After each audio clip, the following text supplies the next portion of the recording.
Woodall now at 99 pitches on the game. Much more efficient outing for her. I think she's starting to realize that, you know, she's one pitch, one out away from winning this for her team. So they call timeout just to keep everyone's, you know, nerves at bay. And they realize that Cordova has seen Woodall very well today, so they decide to pitch around her and go after freshman Thomas, who's, you know, popped up.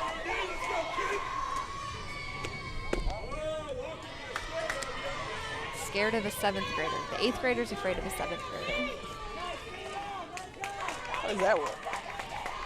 Talented, I guess.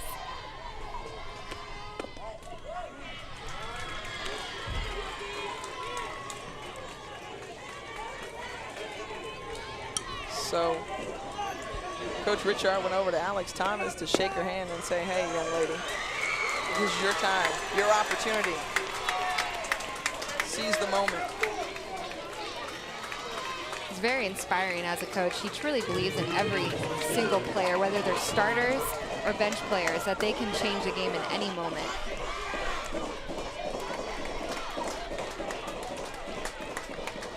Alex Thomas does have some power. She can hit it out the ballpark. She's got 22 RBI on the season. You know, having to swing like that, your first pitch, you're saying that you're in your head too much. You can't check swing at this moment. You have to have a plan. You need a game plan. And Coach Richard sees that. You know, you're check swinging bottom of the 8th inning with the go-ahead run at second base.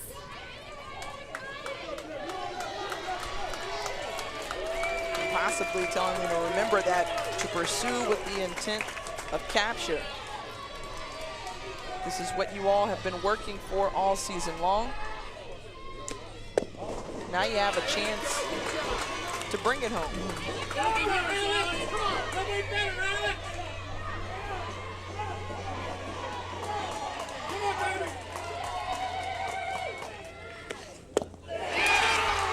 Good cut at that one, just missed. That was a really great swing.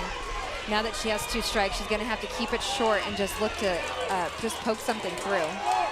Tense moment for both sides. The 1-2. Fouls that one off, so she stays alive.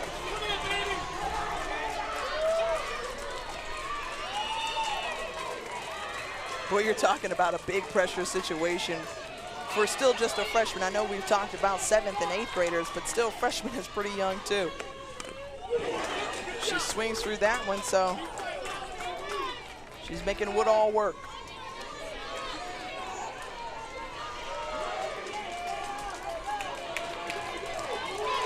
She reads the signal from her coach. The 1-2. Right back to Woodall it goes, through her legs.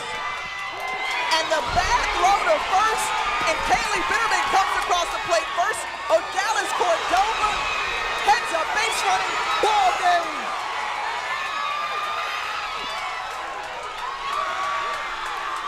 So there's some question on the field. And before we can call this one, the umps need to talk it over. But if nothing else, the game is tied at 2, potentially with the game-winning run scored by Odalis Cordova. I think the umpires are trying to talk over when that ball was overthrown. Where did it go to? Where they call it a dead ball, where the runner has to go back to third base, or was it really? Did it stay in foul territory to where the run is safe at home? And we saw an ending very similar to this a couple of days ago in the 3A state championship game. Delray Beach American Heritage won on a similar play just like this in a similar situation. You know, it's going to be a tough call for the umpires. And that's ball game, ladies and gentlemen. Odalis Cordova scores the game-winning run. So the error by Kama Woodall proves to be the ending for the St. Petersburg Canterbury School. Pinecastle Christian, your 2013 2A state champions. 4th title in school history. And what a gutty performance from both ball clubs. You hate to see it end like this. You know, we talked about it earlier, great defense wins championships. And right there, the wheels on the bus came off for Canterbury, making an error after an error, a mental mistake after another mental mistake. You know, hats off to the team. They both played extremely well. The hearts were left in between the white lines. But before we can call this ball game, Coach Jody Moore talking it over with the officials. And it looks like the Crusaders have new life. So this ball game isn't over just yet. The Crusaders have a chance to still fight. And boy, what an interesting turn of events here in the bottom of the 8th inning of this 2A state championship game. So now we have to get our emotions back in check. Eagles thinking that they just won are jumping up, screaming, some in tears. Canterbury was in tears, thinking that they lost, and now the umpires take back what they originally called and are letting them finish out the game. And Pinecastle Christian had been in a similar experience last year when they played Grandview Prep for the state championship. Grandview Prep player got aboard. They thought she was out. She was called safe, and she ended up scoring the game-winning run, and the Eagles lost 6-5. So another potential controversial ending to a ball game. I mean, before when the umpires met with each other right after the play happened, you know, you wanted to make sure that they got the call right, and it was going to be a tough call. So you see Woodall botches it, and the bad throw to first. So that meant Kaylee Bitterman could come in to score. And then when they tried to get it into Danielle Romanella, Odalis Cordova comes across. So let's see. Cordova's at second. You see where the ball goes, and hits the it fence. hits the fence, and it starts to slowly roll into where the photographers are at, and the umpire behind the plate did put his hands up for, you know, dead ball out of play. You would just hope that the first time they met, you know, obviously they're human, that they believe that they made the right call and stuck to their original call instead of playing with these girls' emotions. Talk about a range of emotions if you're Canterbury. I mean, I feel like we just went through a lot right now. Everyone is invested in this game. Tied 2-2, so Casey Gerhardt could just for sure end this ball game if she could knock in Cordova from third. Woodall doesn't want too much to do with Gerhardt right now. You have Romanella setting up off the plate, making sure Gerhardt can't really get a hold of anything. That one's right down the pipe.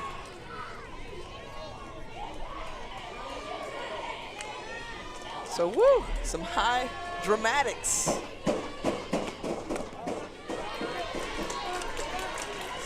A lot of back and forth between these two teams. Great wills, great hearts being put on display here. I think that strike was a mistake by Woodall. So it's up to Emily Robinson, the junior. Coach Richard says she's a smart hitter. She has the ability and knows how to put the ball in play. She went 2 for 2 yesterday against Princeton Christian. And pops it up, and right underneath it is Maddie Posey. So this ball game just keeps on going. We thought it was over, but instead we're going to the top of the 9th. Don't go anywhere. There's more to come.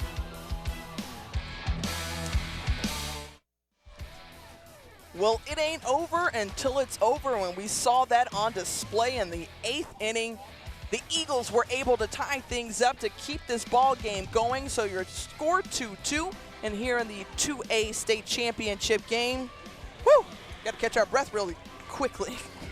Log on to www.bhsn.com for the most up-to-date scores, stats, and information on all the FHSAA state finals. Log on now to see all the highlights, recaps, and photos from the 2013 FHSAA softball finals. Right Now Sports Network is your home for high school sports. Channel 47, HD 1147, and www.bhsn.com. So the big question here is, how will both teams respond and rebound? Respond for the Crusaders and rebound if you're the Eagles. Well, definitely both teams have had the wind knocked out of them a little bit. If any one team has more momentum, it's going to be the Eagles. But they probably feel a little deflated because they thought they won, but then they got taken away from them. And then at the same time, the Crusaders thought they had it in the bag, and then it was taken away from them. So again, very similar feelings for both teams.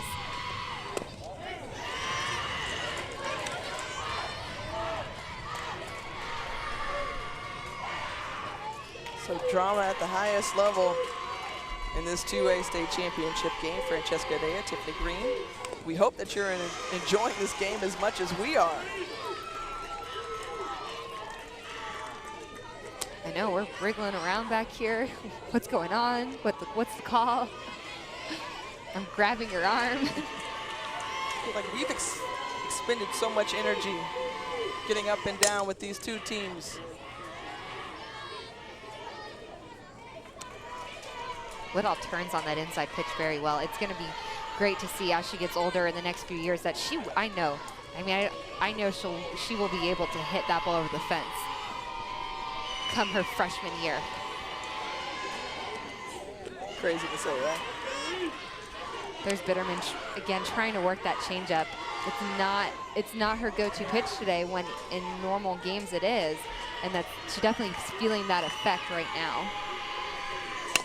Well, 123 pitches tossed by Bitterman as Woodall just floats one in the shallow infield for a single. Yeah, she just got enough of it with her barrel that it like cue balled over Bitterman's head.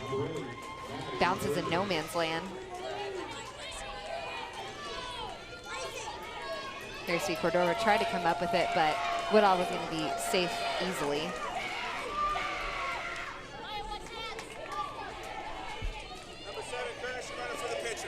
So Lacey Shearer aboard. And now we have another situation where this is an aggressive team. Maybe call a rise ball, try to get a bunt, try to get the runner thrown out. You know, start to notice the trends that each team is doing so you can capitalize.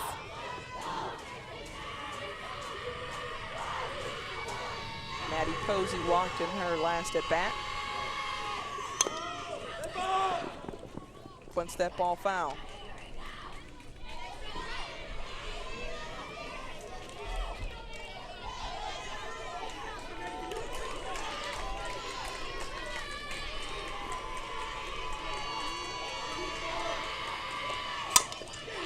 She goes up and gets that one off the glove of Alm, and everybody is safe.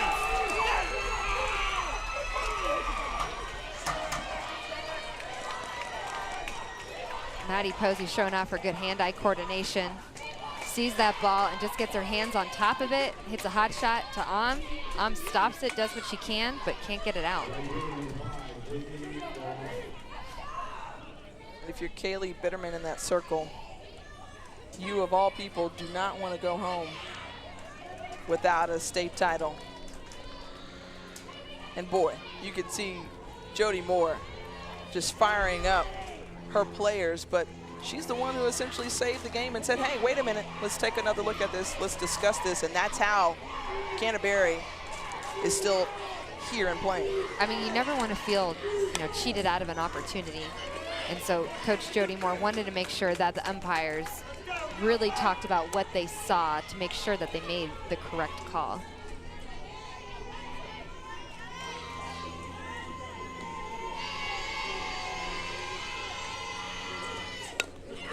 Rancho's bunt. Bitterman fields it. And she's out at first base. Tough catch by Richard over there at second base. Bitterman really just trying to keep everything in her hands that she has control over. Probably should have called Bitterman off because she's the easiest, quickest angle to make that throw, to scoop the ball up and make the throw.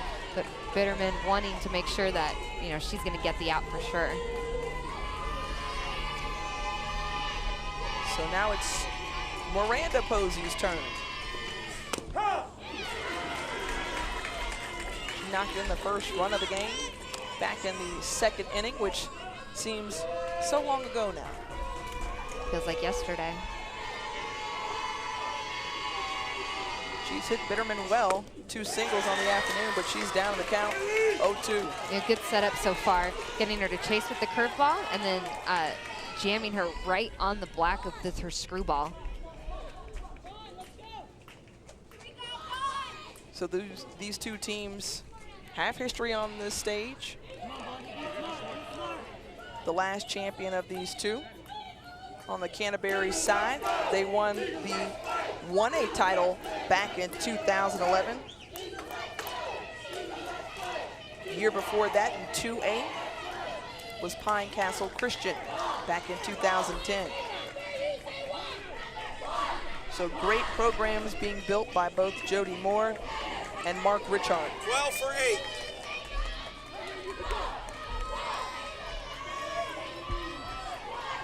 And Lauren Bond, who read our starting lineup in a pinch runner at second base.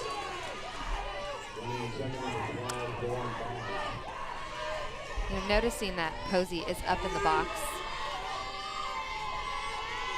Bitterman, I would love to see Bitterman throw her changeup and get her to chase. That's exactly what she did. She heard you. And she sat down Posey.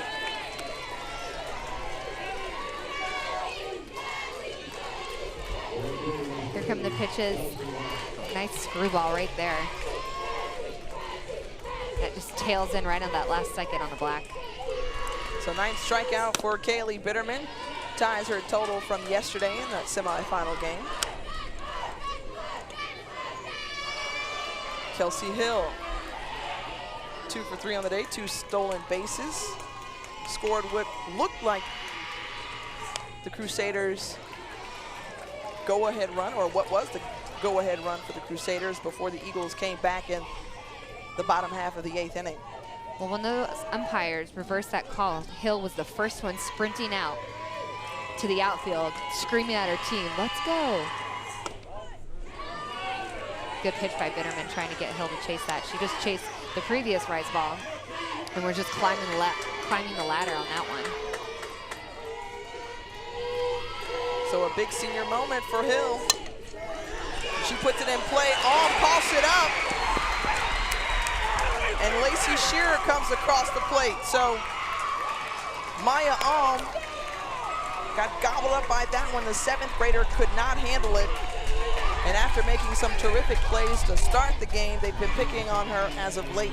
You know, sometimes it's the slow rollers that get the infield because they have time to think about what they need to do, as opposed to the ones that come quick and you just react to it.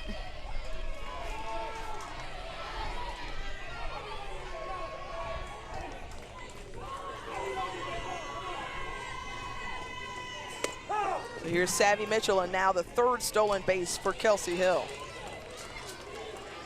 Gerhard wasn't even going to make an attempt. They know that they just need to score at least 1 or 2 runs, and they're focused on getting the batter Mitchell out.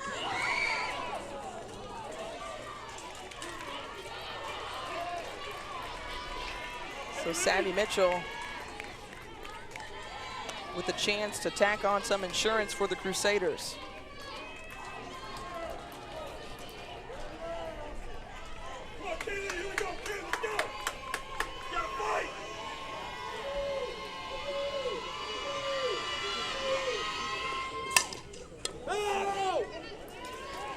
That one rolls just foul down the 3rd base line.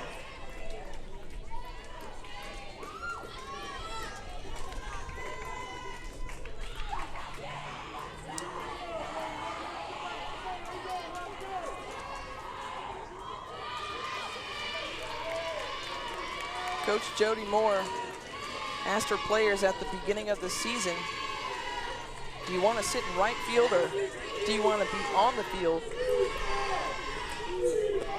And they've answered the call all season long, earning their spot in the state championship game. Now it's time for her team to show one more stance of great determination. I mean, they've been up all game. They've just kind of let the Eagles slip in every time. And that was the 140th pitch for Kaylee Bitterman. And now does fatigue become a factor, having pitched yesterday and now today 140. It's a lot of pitches. Definitely going to feel some fatigue, but you know, she's on a high right now. She's going off momentum. She's throwing with emotion. She knows that this is her last game in the Eagles uniform, so nothing will stop her. And what a great grab by Odalis Cordova to save more damage. Great range at short by Cordova. So the 7th grader has come up big all game long. None bigger there. The Eagles with a chance to tie or win it all in the bottom of the 9th.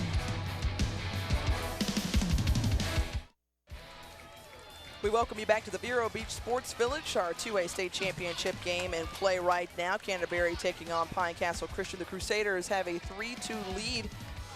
But oh boy, Odalis Cordova really getting the Eagles out of the jams in a couple of innings. I mean, just showing great range. And if we had a top 10 plays, I think both of these could go on there. Well, can we send the tape over to ESPN to make the web gems? Quite possibly.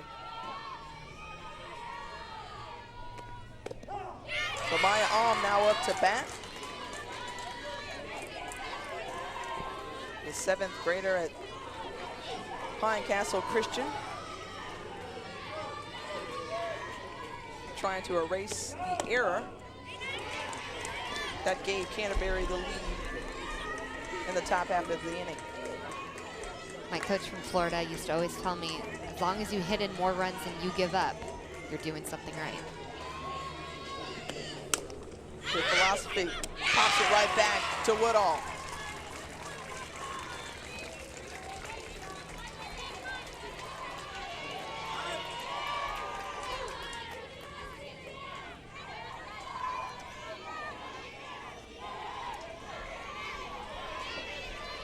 And so now Haley McFadden, 8th grader, called on to come in and pinch hit. No hits this season in her 8 at-bats.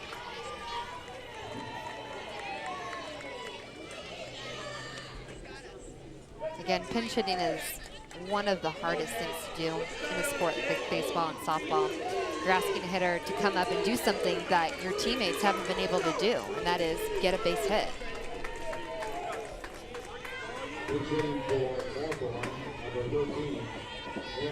And if McFadden can get aboard, Kaylee Bitterman is in the hole, so you know she wants another crack at it. And Woodall still throwing first pitch strikes.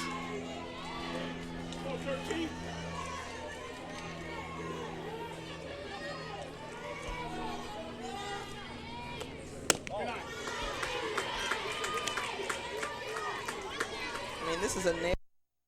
Both sides, both schools were up and cheering, and now everyone's just on their heels, knowing that they have to take it to the very last out and very last pitch. Come on, baby, stay with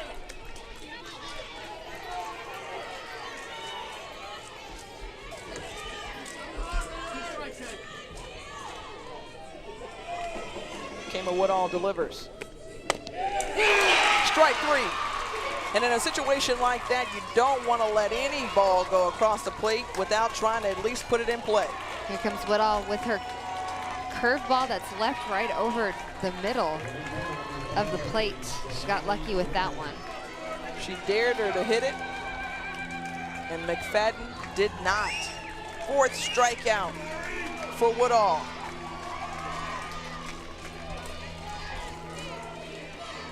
So Jamari Ridley.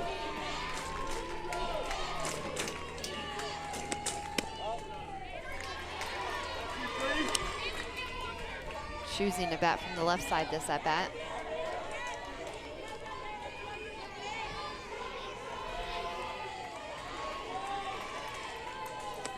And if she can get aboard, Kaylee Bitterman is on deck.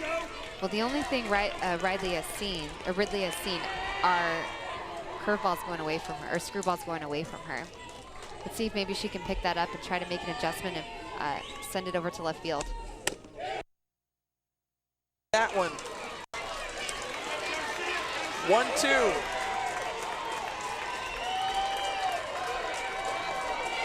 So Woodall and the Crusaders, one strike, one out away from a championship. And Ridley keeps it going.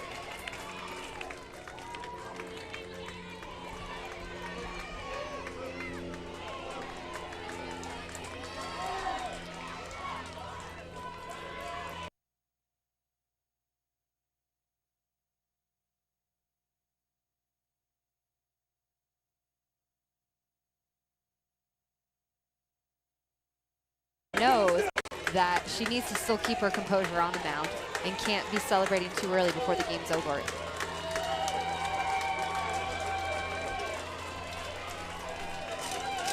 Crusaders are in the dugout cheering her on. The 1-2. Just outside. And that's Woodall just trying to get Ridley to chase.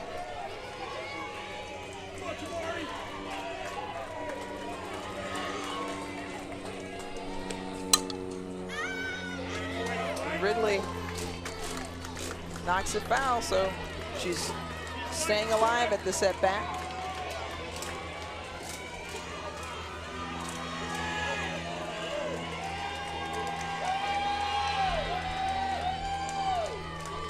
Can the 8th grader keep it going?